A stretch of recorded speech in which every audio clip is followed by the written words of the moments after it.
Week 9 of the high school football regular season is here. I am Anthony Ferretti. He is Ryan Bridges. And this is Football Frenzy brought to you by McCloskey Kessler. Can't believe we've made it to the end of the regular season, but a lot of games had a lot of implications, either conference title or playoff. Right. Around the Rockford area, you got those three conferences, and we had Byron and Stockton take the first two conference titles, but in the Nick 10, nothing decided yet until this Harlem and Belvedere North game. The Blue Thunder, they win. They are undefeated. They take the conference title. If Harlem wins, both teams would share the title with the Guilford Vikings. 7-0 is the score in favor of Harlem. Start of the second quarter, and Ben Booker runs it in for the touchdown. Tie ball game at 7. Next drive for the Harlem Huskies. Quarterback Braxton Fawcett on fourth down, trying to keep it and get past the line to gain. He cannot. So the quarterback on the other side, Andrew Bucci, says, you know what, this is how you do a quarterback keeper. This is how you score a touchdown, but to put your team up 14-7. Fawcett trying to respond right before the half. 10 seconds to go. Airs it out for Jackson Cook.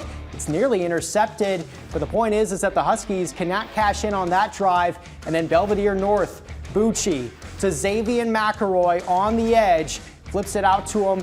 He scores 21-7. Belvedere North led at that point. 42-14 was your final. Heading over to the BNC, we have Stillman Valley taking on Winnebago. Stillman, they win. They are playoff eligible. First off, we got Bryson Vatch here. He is going to carry it on the Cardinals' first possession here, taking it, running a bit to the outside, picking it up there, then goes into the end zone. Then we got Winnebago's Nolan Hogden responding. He's flying past defenders, but Brody Watterson's going to come in. He's going to take him down. Good hustle on that play. Then Cooper Larson, a couple plays later, is going to sneak around the defense, and he will punch the touchdown in. And then on the other side, it is Caden Langhoff blasting through the defense. Doesn't let anyone take him down on the QB keeper there. And later, he will then launch it to one of his teammates. He's going to find Bryant Beck here for the TD. Winnebago, bit of an upset in this one, wins this one at home 51-25. And now going to Forston at Stockton. 8-0 Stockton, 5-3 Forston. It is an 8-0 lead for the Blackhawks. That's where we pick it up straight from a punt here from Forston. Then we got a handoff to Jack Mensendijk. He runs through everyone, make it 16-0 for Stockton. Then Forston has nothing yet, and they are trying to get something going on offense here, but just Stockton defense stepping up there. They are back on offense now, the Blackhawks, and they will go for it here on fourth down. Swatted. Forston gets the ball back. The Cardinals have no luck on it. They will give it right back to Stockton.